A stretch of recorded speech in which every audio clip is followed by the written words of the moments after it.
Can butterflies get drunk? Well, the short answer is yes, they can. Typically, you see butterflies feeding on nectar from lots of different flowers around local areas, but they're also very much attracted to fermenting fruits, rotten fruit. And in fact, the more rotten, the better, because that sugar in the fruit ferments itself and turns into this energy-rich smoothie that butterflies adore. And after they've gorged themselves on some fermenting fruit, well, their flight patterns aren't quite the same, if you know what I mean. So yes, butterflies can get drunk on fermenting fruit. So we all know that caterpillars turn into butterflies, but how does a butterfly fit into the chrysalis that was made for a caterpillar?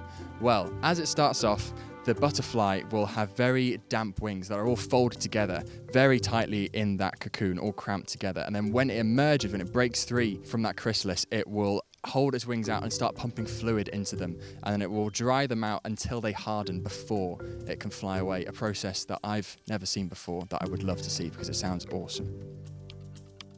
You're most likely to see butterflies on sunny days, but can they get sunburned?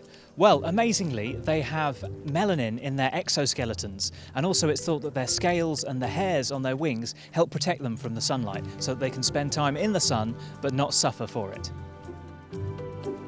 So we know that butterflies tend to fly low, they might fly on top of the trees, but scientists found out using vertical radar that painted ladies, as they migrate over the long distances that they do, can fly as high as 1 kilometre.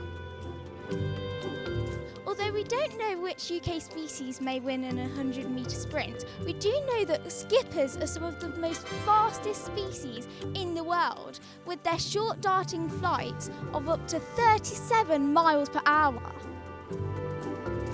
The longest flight of an individual butterfly recorded belonged to a monarch, which was recorded travelling 2,880 miles, which is amazing, but it's not the longest migration of any butterfly.